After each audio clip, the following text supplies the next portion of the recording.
Hello, hello, and welcome to WarCrafters, powered by ohmtown.com.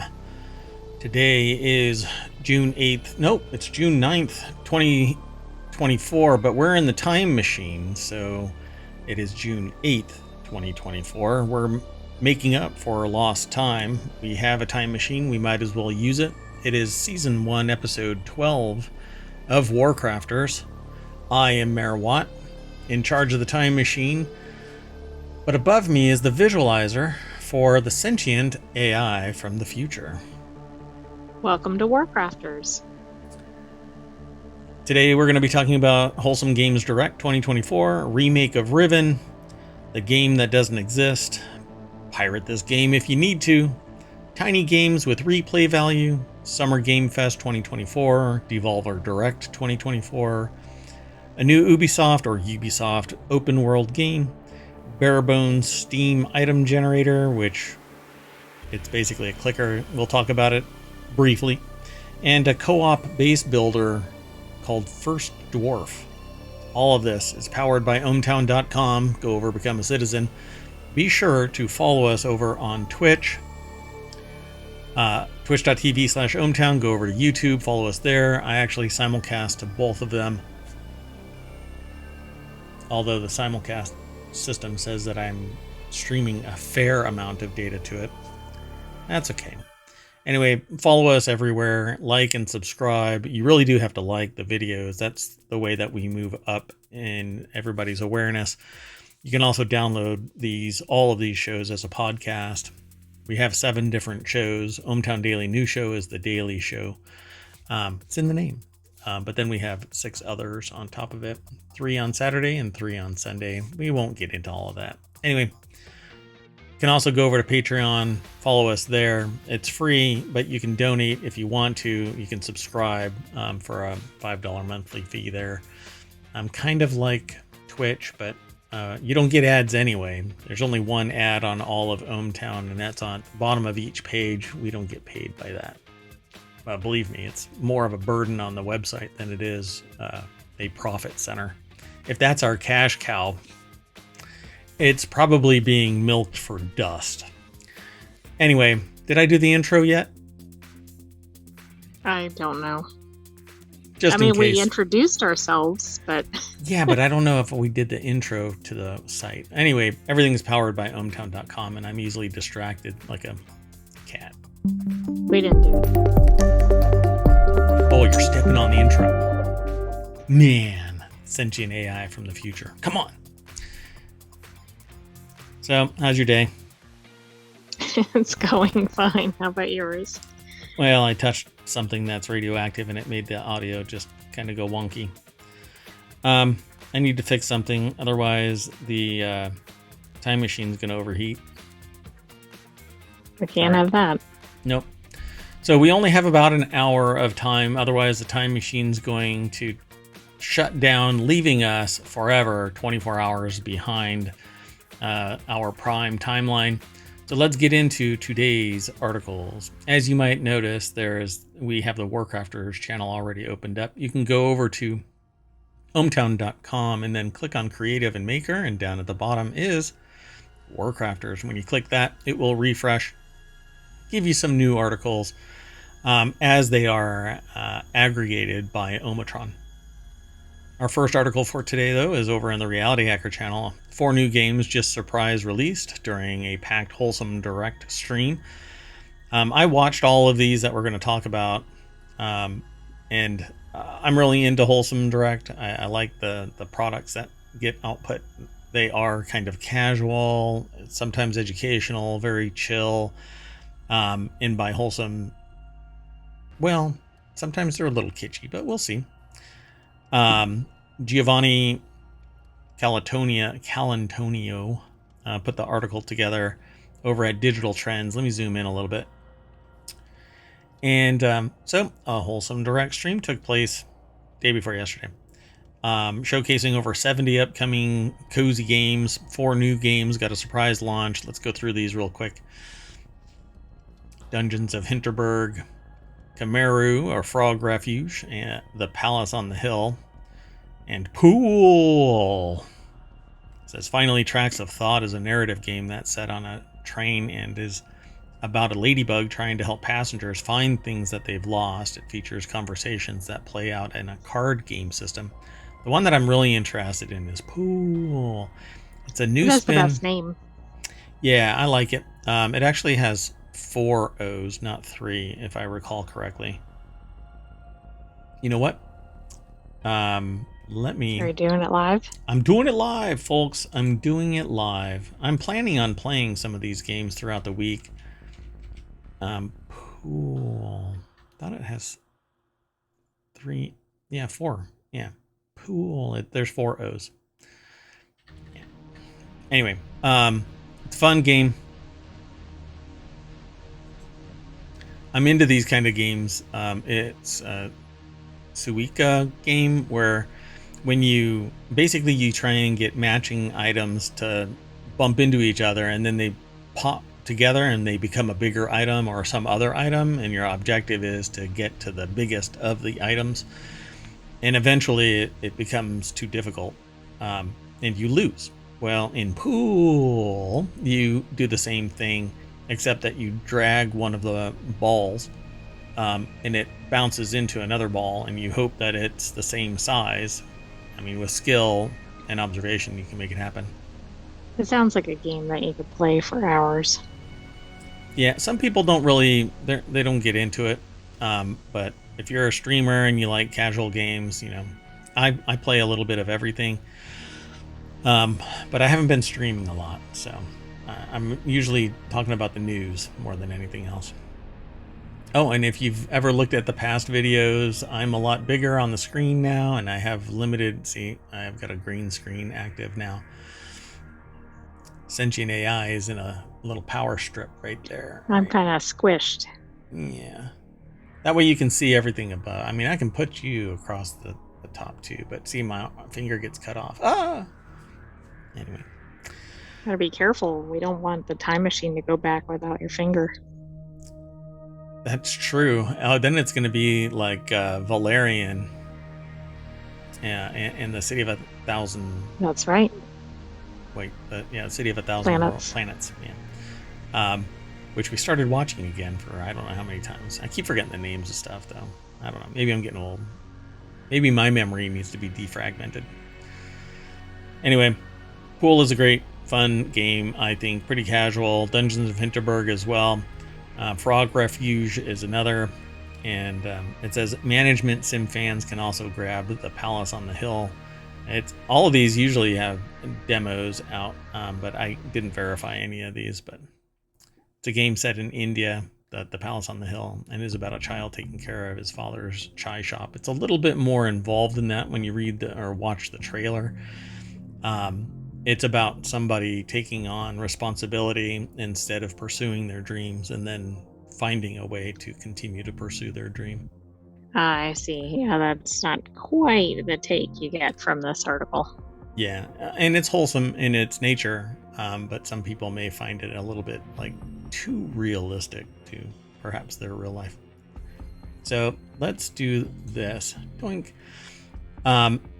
If you are watching this and you are in the chat here on Twitch, the commands aren't the same everywhere, but if you type in for this particular channel ! and then WC, it'll spit out all of the URLs for today's show. You may not hear the beeping because I've silenced it. Hopefully you don't hear it, but you'll get all 10 of the URLs for today's show, and if you hit !show notes, you'll see all of the commands necessary to pull out all of the URLs for all of the shows. For instance, ohmTown Daily News Show is !ODNS. And finally, if you want to see links for all of our podcasts, you can hit !pod, and that too will spit out all of the URLs to the podcasts via Apple Podcasts. But you can get all of these podcasts wherever you catch pod. Don't catch pod. There's no treatment for it. Let's go on to the next article. Unless you want to talk about the others. No, I can't play those games, but I like the frog game. You don't have thumbs. I know. So the next article is over in the WarCrafters channel. That's this show. Mayor Watt, me, I plan to launch all of these. So there's 47 that are listed, 3 that are stealth right now that I'm working on. But we aggregate news into each of these, and then we talk about them throughout the week in the ohmTown Daily News Show, and then on Saturday and Sunday we add 6 more shows. So those are weekly shows. All of these are weekly shows except for one, which is the ohmTown Daily News Show. Dunk, that one right there. But for ohmTown Daily News, we actually take from all of the channels because it's a more holistic show. Well, this is in WarCrafters. The remake of Riven, the sequel to the remake of Mist, is coming out later this month. Cyan Worlds announced today that the remake of Riven, the sequel to the remake of Mist, is set to launch on PC, Mac, and VR platforms on June 25th. The updated version of the famed puzzle adventure promises not just a technological do-over of the original game, but a from-the-ground-up remake with new characters, refreshed puzzles, and an expanded storyline. I'm very much into VR. I don't have enough time.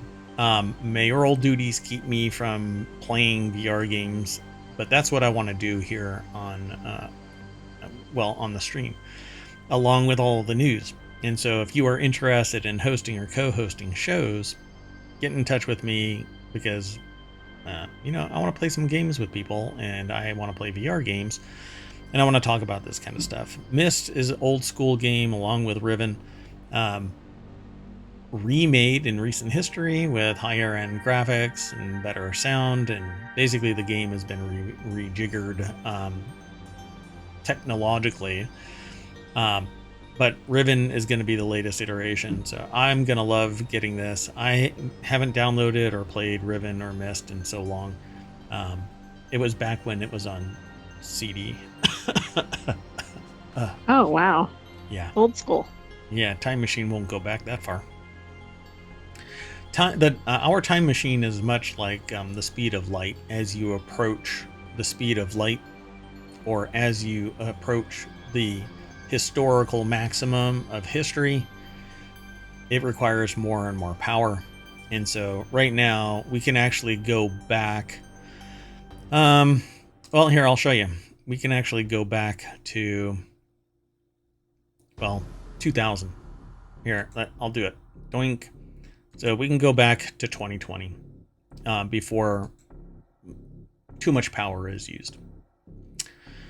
So at any rate, the article that we're talking about is over at pcgamer.com. Andy Chalk put the article together. Originally released in 1997, Riven promises both big technological advances and expanded gameplay. I'm on board. I'll be getting this, and I'll be getting Myst so that I can play them on stream. Maybe taking over like late at night a show for an hour instead of doing some other show. I don't know how I'm going to do that, but there's only so much amount of time in the world, even with the time machine. So what I like about this is that they're going to be updating the graphics, and it was already a beautiful game. Myst and Riven were amazing. Fan favorites historically. I don't know if people are ready for this again, right? Like, it's a whole new generation of people. I was going to say, is it going to be the same people playing it, or based on the time frame, it could be the same generation, right? It'll be a little of both. People want, now they have better equipment and better graphics, bigger screens. It's more immersive. With VR, it's spectacularly immersive. But it isn't frenetic. It isn't crazy. It isn't hyperactive. It isn't a bullet hell. It isn't a Souls-like or Souls-light, which I was just watching another stream and they were wondering what the hell a Souls-light is. And I'm like, well, it's been around for 5 years at least. But it's not chaotic. It's not crazy. It's a puzzler. And you have to be a little bit more cerebral about it. Well, it should have been in the Wholesome Games announcements, but might not have been the right forum for it. It's not an indie developer, so I don't think it would be. I was going to say, I might not, but it sounds like the style of game at least could match. Yeah, for sure. So the Myst games certainly do bring a lot of lore to the table, and captivation is always possible, but that what they're really known for are the puzzles, and Riven is no exception. They said why they powered through Myst over a single weekend, which isn't that big of a deal. I can imagine people hanging out, talking about it, or having some experience with puzzlers could go through the Myst games. Riven's puzzles are more impenetrable and obtuse than those of its predecessor, and in the end, they didn't come close to completing it. Maybe because... Well, I guess they have to get more complex, right? The audience is expecting that. Correct, yeah. And that's what Riven was in the original iteration of it.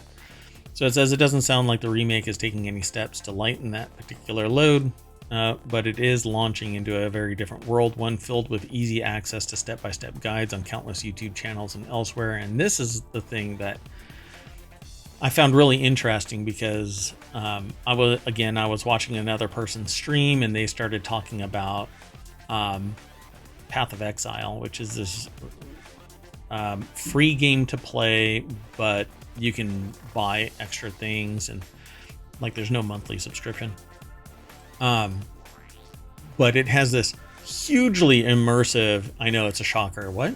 It's not a live... I don't even know what to make of that. But it's a semi-live service, right? So it's not... It's free to play, but you still have to connect to their service, and that Stop Killing Games always pops into my head. But PoE has been spectacularly popular. So, but the thing about it is, like this game, like this article Andy Chalk is talking about here over at PC Gamer, there's guides. And so you no longer stumble your way through a game unless you yourself are very interested in doing it without any help. And then whenever you run into a problem, the urgency of, well, there's an answer out there, let me just do a Google search, and then you end up following a guide. Now, not everybody does that, but it's easy access to overcoming a puzzle that would take you forever, but it's also necessarily a solution, so that if you're stuck and you just can't get past it, you know, maybe you peaked early in Riven or Myst, and you need to go in different kind of peak. Go peek at a guide so that you can get over the hump. I thought you meant you hit your game peak. That's one, yeah. So that was the first peak, and then the second peak is go take a look at a guide. So that's basically what these puzzlers are. You're gonna run around on this island slash world, whatever it might be, the embodiment, and solve these puzzles. And I love it in VR because it's so much more immersive. You can look around you. You're not just looking at at one spot, and then turning your mouse, and you're just looking at this screen. But in VR, you just get really just engulfed in it. I love the environment that is brewed up in these Myst. And let me mute it. But just imagine being in the world, not looking at a screen, and looking around the puzzle, and sometimes you can walk behind it. Opening a book could consist of actually reaching out and touching it and opening it. It's then getting haptic that seems suits. like it would work pretty well in VR.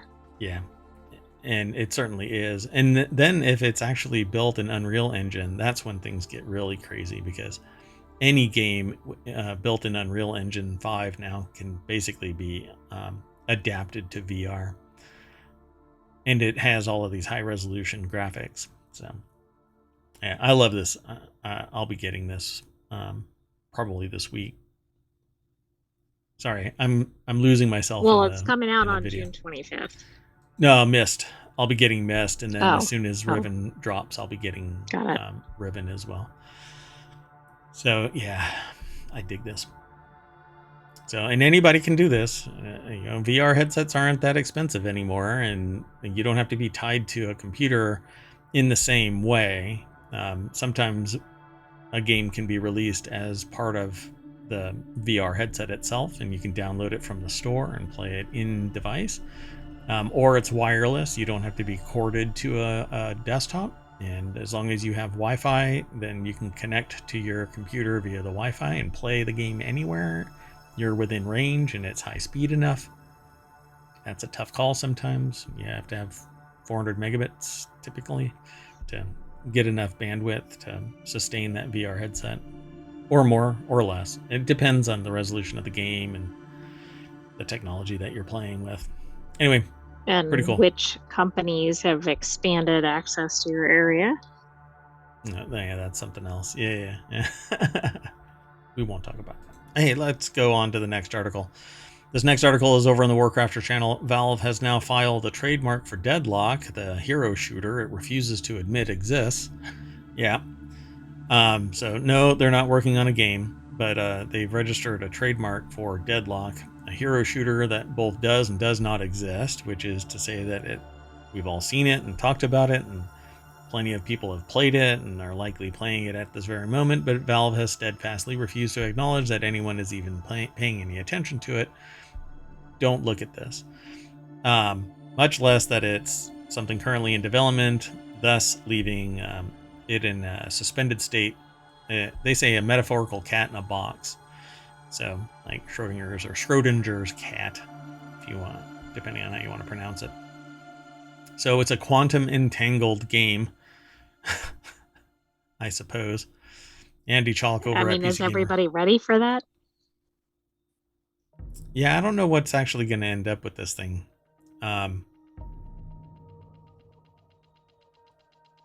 Sorry, I'm trying to place this. Okay, so the trademark filing covers online games and competitions. The game is called Deadlock. Something about trademarks that a lot of people may not really acknowledge or understand is that you can have a trademark in something as finite as online games and competitions.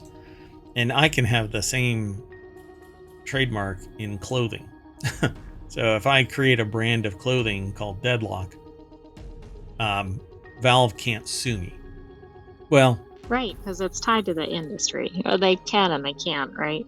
Yeah, they can slap me pretty hard, but I would be able to defend myself saying, well, I'm not treading on that thing because I'm not saying that it's associated with a game, it's the brand. But that doesn't necessarily stop somebody from filing and continuing to pursue me nibbling on the goodwill of Valve's Deadlock trademark. So don't do that kind of stupid stuff, folks, because if you start treading on their name, maybe they want to produce something that has clothing associated with Deadlock, and then they will come knocking on your door. Then it becomes a real nightmare for you. So word of the trademark came from Twitter user Gabe Follower, the guy who got us all excited for Deadlock and then admonished us for being excited about it. A couple weeks after saying that he had to stop talking about Deadlock completely, he has apparently changed his mind, although, to be fair, he's talking about what they're talking about, a trademark filing and not the game, so arguably it doesn't count, which is kind of... if they've gotten in trouble... It's kind of one and the same, right? Yeah. So it's talking about it on... It's going to be a live service. You can almost bet on this Deadlock game being a live service because they're talking about it in the category of online games and competitions. So what is it?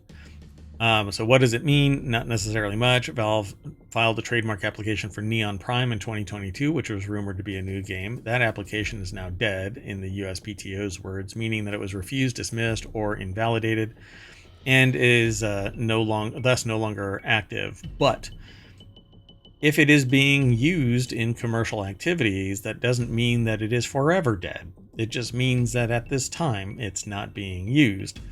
They can reactivate that thing simply by filing some paperwork and a filing fee and showing that Neon Prime has been in constant use since 2022, and it'll reach all the way back to that 2022 application. Although they probably won't win any awards in court for pursuing somebody who might be trading on Neon Prime during that period. Right. Again, Why do you think they're switching up the name so frequently if they are? well, I don't think that. Okay, so Valve is probably producing half a dozen or more games behind closed doors. And so Deadlock is one that's moving forward and it's showing promise and people are playtesting it. Neon Prime, oops, sorry about that. Neon Prime, risky click here. Neon Prime in 2022 may not have gained any traction or followers within the company. That it doesn't really show promise, so we're gonna back off of it. So I'm never surprised. Neon Prime, meanwhile, was reportedly a game originally known as Citadel way back in 2019. So they go, well, we don't really like the name Citadel. It doesn't apply to what it is today. Let's call it Neon Prime. Okay, we don't really like what it is today. Watch Neon Prime be Deadlock. Well, that's what I meant. It's implying that they could be the same thing. But So it says here it's possible we'll get a proper look at Deadlock in June. Half-Life Alyx, Valve's last next big thing, was formally unveiled at the Game Awards in 2019. The summer version of that event, Summer Game Fest, takes place on June 7th, a week from today. And this is a weekly show, so this was aggregated last week, but we're talking about it today. I don't recall Deadlock being talked about, but let's find out real quick. We might as well do this live. There is a Battlestar Galactica Deadlock, but that's been around since 2017. yeah, so that must not be the same thing, right? Because they wouldn't file for something presumably after the fact. Yeah, I don't know. I don't see it. But, weird. The Steam really kind of sucks in its search engine. There's a game, an actual game called Deadlock that's on Steam that predates this by 6 years. Well, that's weird. And also, knowing that would be a weird title for them to pick. And another one in 2021, there's 2 games that have the exact same name, just spelled differently. One has caps and one is not. Oh, wow. That's not good. Yeah, none of that should exist.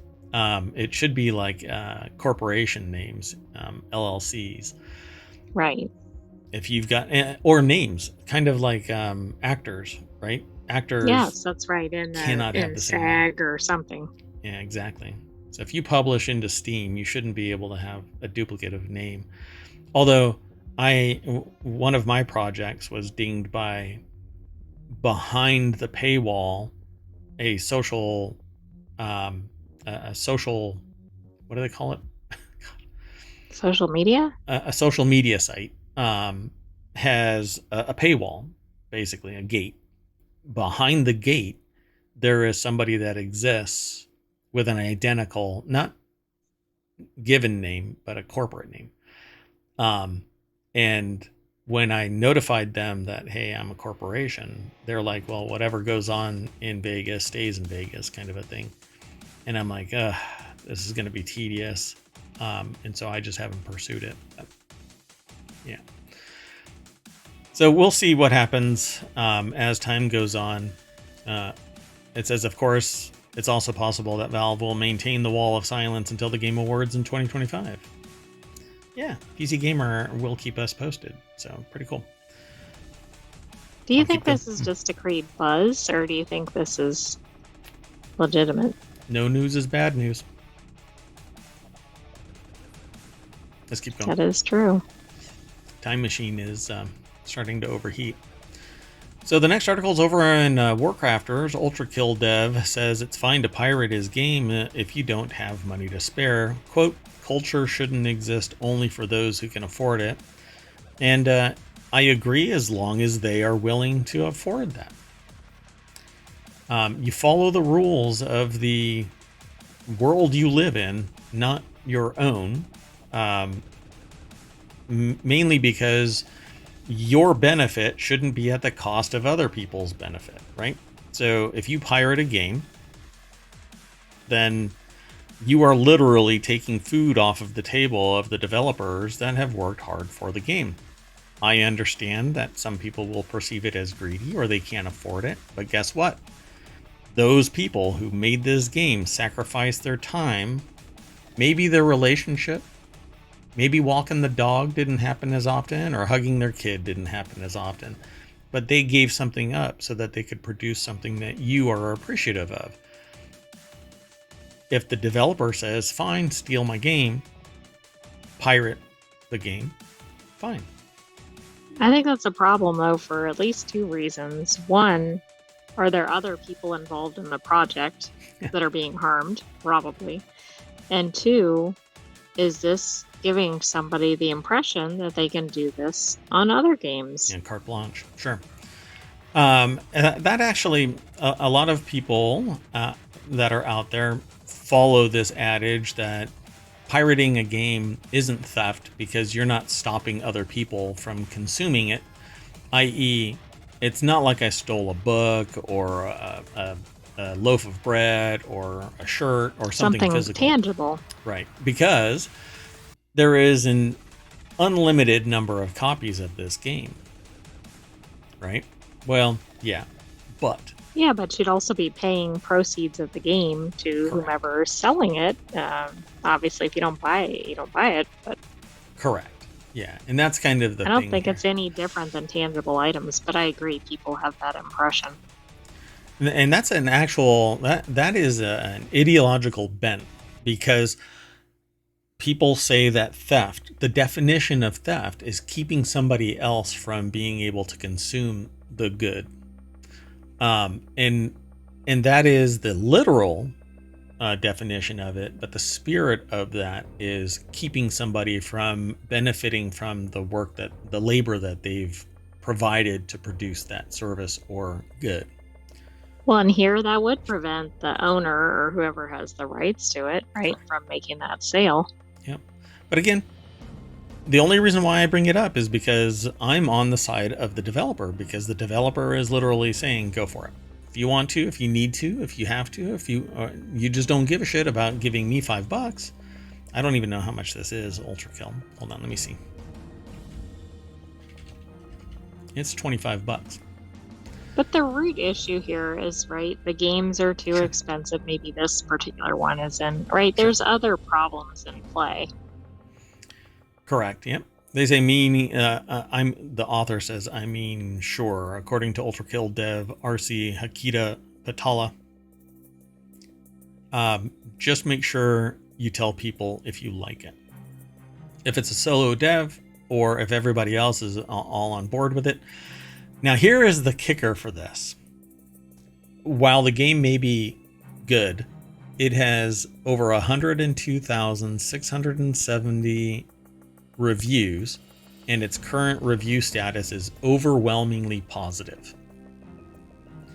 So the goodwill alone may have led to that overwhelmingly positive perspective.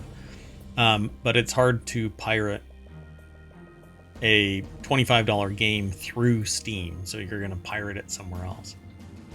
Well, it also seems like if they think there's somebody that can't afford it, you know, they either offer a discount code or they have like a promotion where it's down to $5 or whatever. Like, there would be other ways without saying, hey, go pirate this.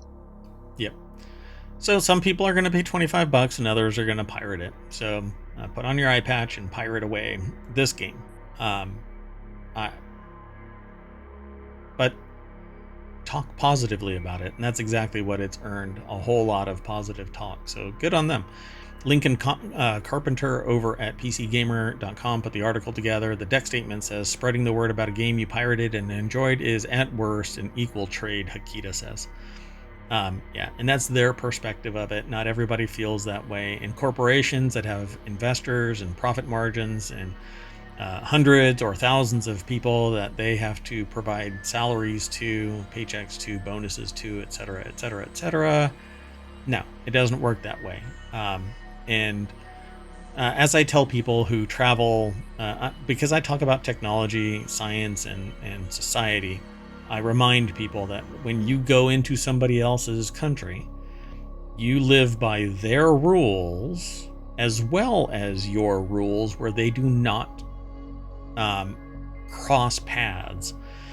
Where yours are stricter than theirs, you follow your rules. Where their rules are stricter than yours, you follow their rules. And in no way do you violate their rules in accordance to your rules. Okay, that got a little complicated, but I think the takeaway is follow the rules. Yeah. I mean, it goes to the whole there are things you know and things you don't know and things you Exactly.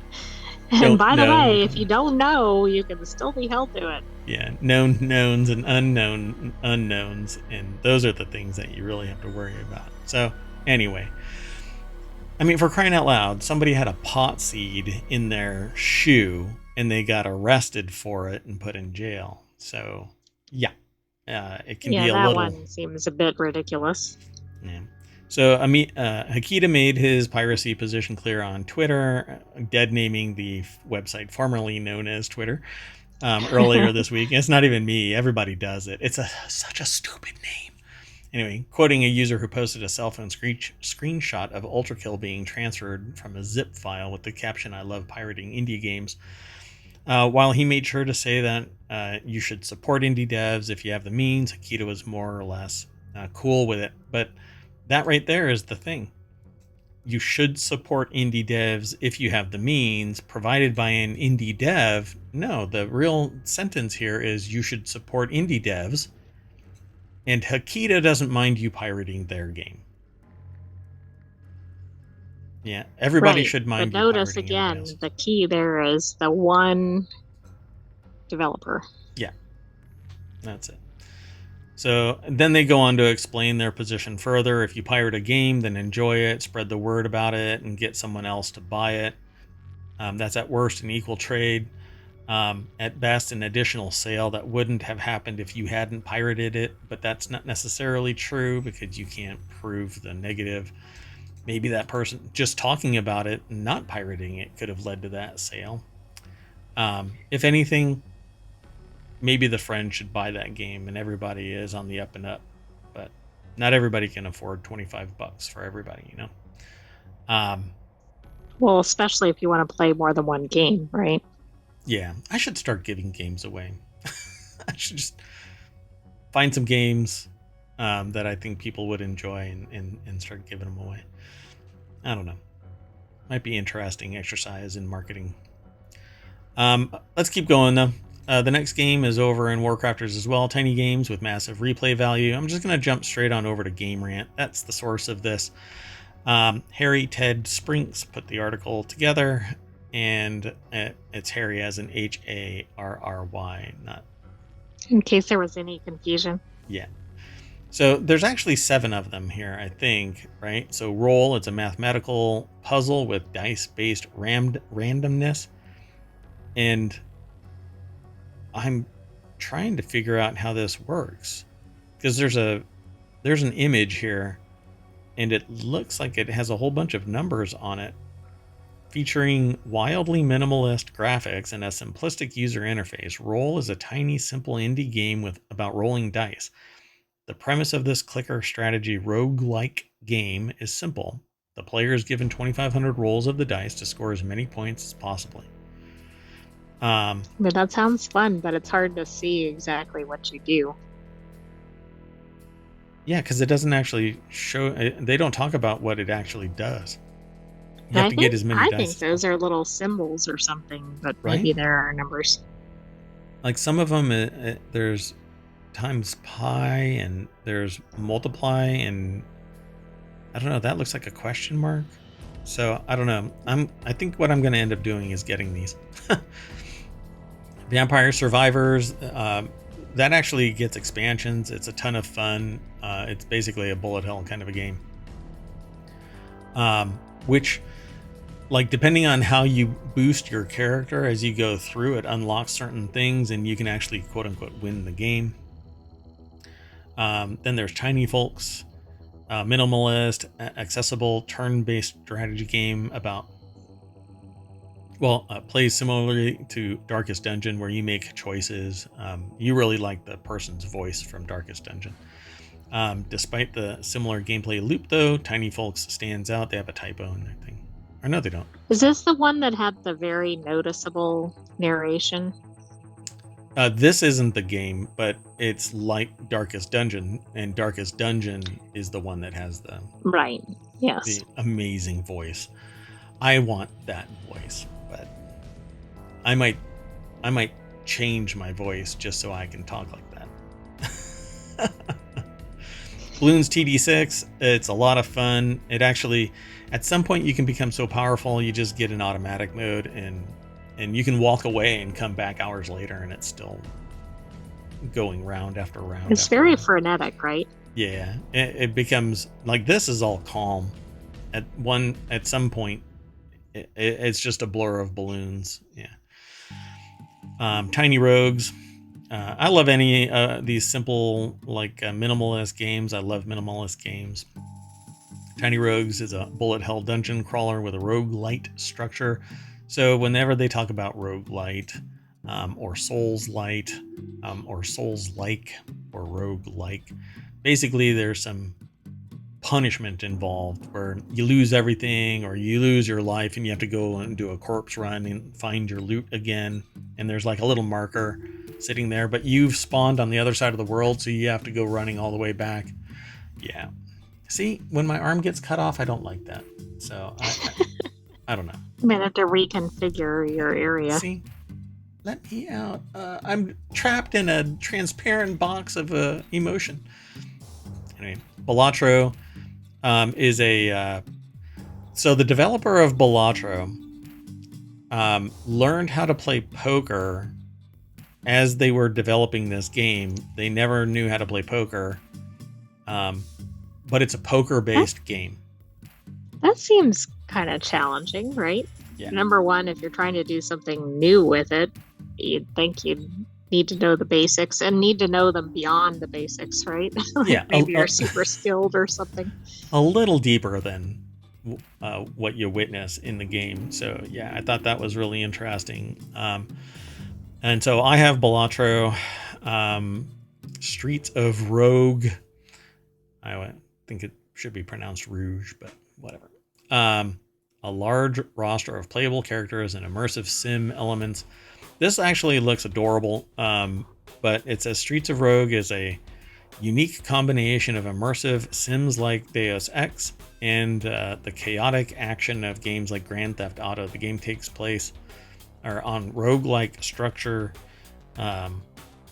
in which players adventure through several biomes, completing objectives in order to proceed. So it looks fun, but like maybe a combat oriented mini isometric kind of game. It looks pretty fun. Some of the graphics are higher resolution than others, and so you look at it and go, oh, these really stand out. So it looks fun.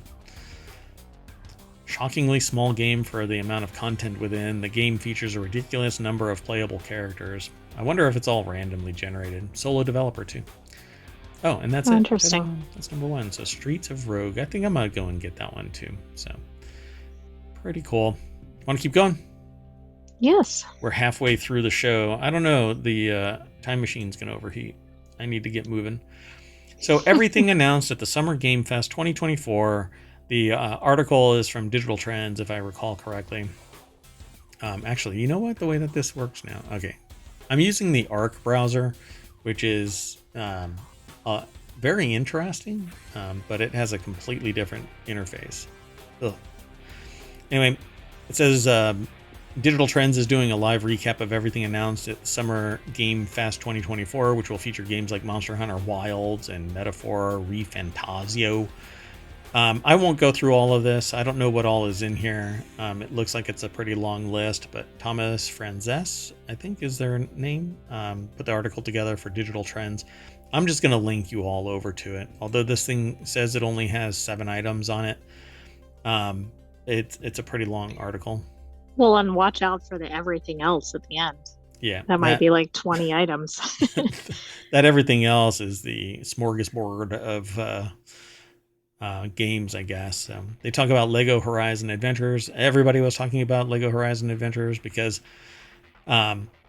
it's part of the Lego franchise, but it follows the Horizon franchise. And if you've never heard of Horizon, then you go, what the hell is this all about? But basically, they've converted robotic dinosaurs into Lego robotic dinosaurs, and you are the hero that tries to figure out what the hell's going on in this world and who you that are. sounds like a good combination, right? You got the Lego people, the dinosaur people.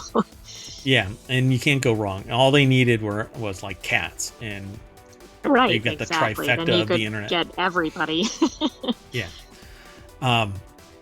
Okay, Sid Meier's Civilization 7 was announced by Firaxis and 2K, which basically means a whole new generation is going to be introduced to Civilization with superior graphics and better sound, massive scale, better technique and technology.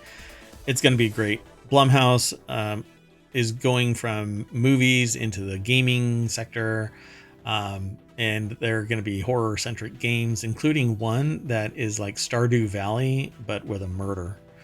Oh, interesting. Yeah. Alan Wake 2 DLC is coming out. This is from yesterday, day before, so Time Machine, it's coming out today. So Valorant... Well, and this is a weekly show, too. Yeah. Valorant is coming to PS5 and Xbox Series X and S. I wish that they would just say Xbox, but right, because if we can get to the right console type, I think we can figure out the model from there. Yeah, it kind of sucks because you have to sit there and go, it's model this, sub that, but not that one. Screw that one over there. Monster Hunter Wilds, it says, looks spectacular in new gameplay showcase. It looks really cool, but it is a console game type of interface. And when I tried to play it on PC, I did not like it, but other people get along with it just fine. And then everything else, and I'm really curious about that, but I'm going to let you, dear citizen of ohmTown, click on that link and follow it, because we're going to move on. Sound good? Sounds good.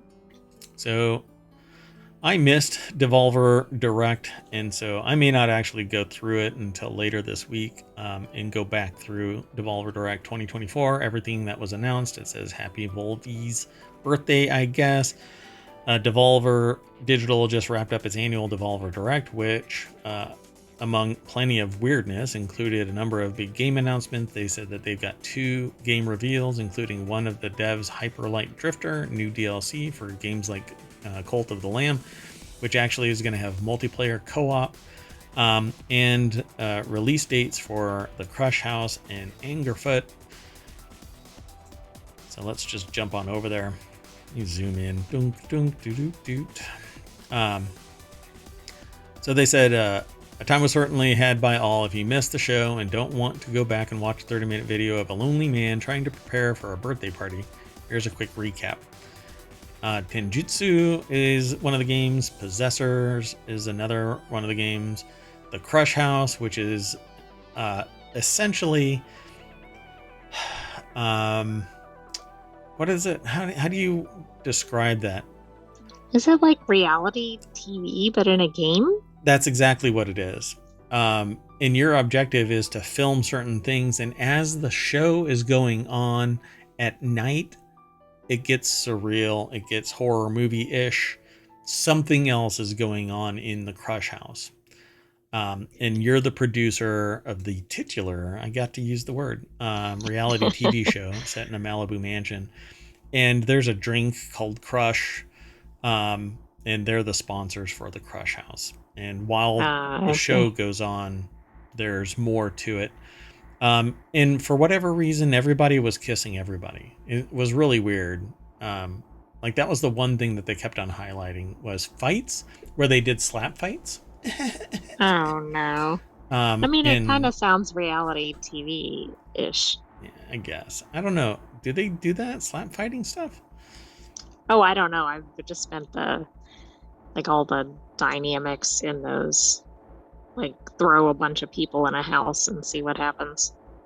Yeah, personalities, right? So, Free Yes. Lives developers Broforce, Gorn, and Terra Nil were also at the Devolver Direct with their upcoming game Angerfoot. They said that they actually went hands-on with Angerfoot not long ago and really enjoyed its compelling take on the stylings of Hotline Miami. So, Angerfoot, I don't know what that is. I guess that's that. It's this trailer, but y'all can go and follow it. The Talos Principle 2 Road to Elysium. Um, let's see, the Talos Oh, Principle I was 2. going to say, why is that showing up? But it's because of the DLC, Gotcha. because it's already been out. Yeah. Cult of the Lamb has already been out as well, but now it has Unholy Alliance, which my understanding is it's co-op, right? Into the birthday party to share some news about upcoming free update Unholy Alliance. Unholy Alliance brings a new playable character, the Goat, to the game for an additional addition of local co-op. Local co-op brings with it certain new challenges, such as twists on existing mini games. Cult of the Lamb is quite an intriguing game because you actually start a cult and you're a little lamb. Yeah. Well, those are kind of sending me in different directions. Yeah, you get to sacrifice some of your followers sometimes. All right, let's keep going. The next article is over in WarCrafters. 2023 Ubisoft open world game coming to a new platform soon. Avatar Frontiers of Pandora is getting a release on Steam. The title was previously only available via console or Ubisoft Store, but fans of the game unwilling to deal with the exclusivity will soon be able to grab Avatar Frontiers of Pandora on Valve's storefront later this year. You mean Steam. Yeah. Valve's storefront. Oh, right. Yeah, Yeah. why would it say that? I don't know. They say it here at the beginning of it, but for crying out loud, I don't think anybody goes Valve's storefront Steam. I don't think I've ever heard that stated. Luke Greenfield over at GameRant.com put the article together. The highlights are Avatar Frontiers of Pandora is coming to Steam on June 17th, developed by Massive Entertainment. You play a Na'vi character, and Ubisoft is expanding its reach by bringing Avatar and other exclusive titles to Steam, a move that has excited fans. So I have the Ubisoft loader, and I have Epic loader, and I have Steam, and I have everything. There's only one company right now that actually lets you bequeath your games if you die. Yes, and I forgot which one it was. So It's GOG. that's right. So a warning to everybody else, if you feel that you might at any time be deleted from this game world, leave a little note with your username and password, and then tell, like, right on it, if you have this, then I'm no longer around. Log in, delete my adult content from my computer, and then change my credentials so that you have full access to everything and no dipshit can take it away from you. Anyway, so yeah, delete your history. Two things. You've got two things, folks. Log into my computer, delete my history, and then change the login, the email account, to yours so that you have access to everything that's in my Steam library. Got that, AI? Be a friend. Got it. Delete my internet history. Okay. The next article is over in... Oh, by the way, if you are navigating ohmtown.com, I am doing a huge update right now. It's adding a whole lot of functionality. There is over 1,090,000 discussions on ohmtown.com right now. This is just one of them. And it's starting to link them all together so that when you log in and you're looking at, bare bones Steam item generator Banana rakes in over 100,000 concurrents in the span of a few days, reaches top 10 on Steam's most played. At the bottom of this, you will find other interrelated articles, discussions. So you might find something that is similar, and I'm in the process of optimizing the way that ohmTown works so that there isn't duplicative work, or so that you can find stuff that is tertiary to what you are looking at right now. The music sounds like I'm in a horror movie. Oh, it's called Faces of Horror. Cult of the Lamb. It's literally called Faces of Horror, and now it's moved on to A Rising Darkness. What the hell is going on? Just because I talked about meeting what your playlist did you pick? I don't know, doom and gloom. It's not chill hop. Anyway, so this bare bones clicker game, it's a banana. Harvey Randall over at PCGamer.com put the article together. It says, I'm going bananas, and all you do is click on the banana. Yeah, the real pulp of the banana, if you will, is in the game's bustling Steam item economy. These items, which can be traded and sold for cash in your Steam wallet, typically go for mere cents, although right now they're 25 cents, every single one that I've seen so far. It apparently is making items. So, in case you're unfamiliar, Banana is a clicker game that's not really played in the client itself. The actual .exe is extremely bare bones, featuring a glossy PNG of a banana, the ability to click it, and make a number go up, and nothing else. All you do is click it. I'm sure that there's somebody else out there abusing this. Not somebody else. I'm not abusing it. I haven't even downloaded it, but anyway. Apparently, it's the Steam item economy, these items which can be traded and sold for cash. The actual ability to make money off this thing is more speculative than anything. Maybe you could nest egg a few thousand bananas and wait for the market to change. But if you're not sure, things are going to go your way for concurrent player counts, anything to go by. Initially resting at a cozy 34,000 concurrents, which they say my silly, naive self thought was impressive a week ago. Banana shooting from 84 to 134,000 concurrent users in the space of 11 hours. At the time of the writing, which was 2 days ago, it had 30,000 more people playing it than Elden Ring. What? So they say maybe we should be playing Elden bananas. Ring still in like the top 10 or something? You know what? Let's find out. I'm not sure. Can I find out in real time? Maybe before the banana appeared.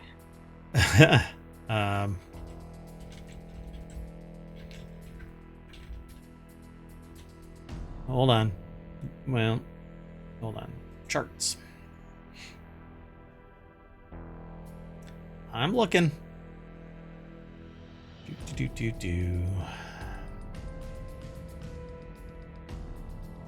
Most played. Counter-Strike has 1.5 million. Dota 2 has 850,000. Banana has 190. I'm rounding up to the nearest thousand. So it has 189,245.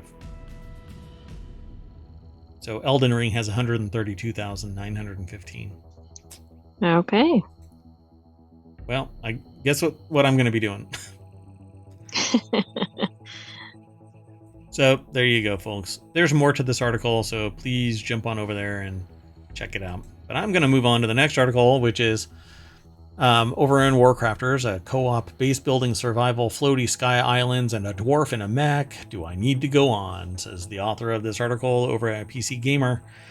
Now that they think about it, dwarves are a perfect match for mechs. They mine the sturdiest metals, which you need if you're going to build a mech.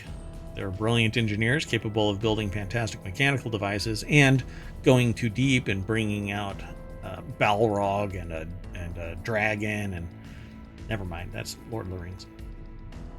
And they craft huge honkin' weapons like hammers and axes. Exactly the kind of thing a giant robot would excel at swinging around. I actually played this. It's a lot of fun. Christopher Livingston is the author of this over at PCGamer.com. The demo for First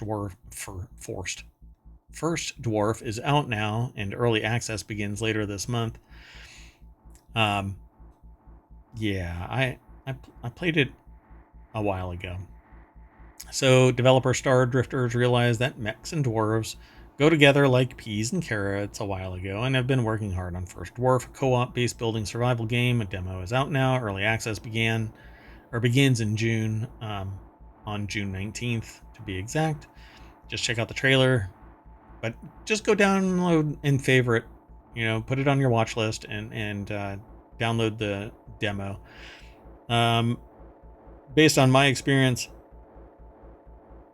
they fix the bugs. So just to make things even cooler, your dwarf has a skyship that can sail to other floating islands in this fractured world where you construct new colonies and find blueprints and resources. I So don't do know you what think the it end game has is. very expansive playability? I don't know the full expanse of this. I wish I could say that yes. Because if it did, it would be one of the kind of games that I would play. And I do want to start playing these more often on stream. But I don't know, because I had limited time to play it. I haven't gone back. The demo, I haven't played the actual demo that was released, but when I was playing it, it was fun for the short period of time that I played it. One of the things that I'm really interested in a survival base builder is that the world isn't small, and I don't want it to be fixed, and I want it to be destructible. And there are games that have like combinations of those things. It's kind of like what is it? Cheap, Cheap, fast, fast, and and what is it, like reliable or? like good quality or something. Yeah, That's that's that's it. not the right saying, Yeah, but yeah. cheap, high quality, and fast. Pick two. And I've never found one that has everything that I want. I basically want like a game like First Dwarf, but with all of the destructibility beyond what Minecraft has and the world building capabilities. But I also want quests and other things which can be added to Minecraft via mods and stuff. But then there's all this wonky gravity and just, I don't know. I've yet to find my forever game, and some people have found it and they love it, but not me. I don't know. The struggle is real. So go and download the demo for First Dwarf. I think that if you're into base building, survival crafting games, then this is it. This is a game that you'll like. I don't know how expansive it is though. Ta-da! And that's it, folks. We're going to jump into our mech, and we're going to race all the way back down Main Street, Ohmtown. And WarCrafters is where we are. And it's actually a time machine episode, but we don't do time machines from anything other than the front page. So, ta-da! Now we're going to turn off the time machine. We're going to take a little break as we reset. Let it cool down, and then we will be back at 5 p.m. Eastern to do the rest of our weekend shows, which starts with Ohmtown Daily News Show. Ta-da! I am Mayor Watt. Hooray. That is ohmtown.com, and the channel is WarCrafters, and above me is the visualizer for the sentient AI from the future. What? Wait, what? Don't, no, not yet. Thanks for joining us for WarCrafters. We will see you back here shortly for some more episodes. Asteroid pending.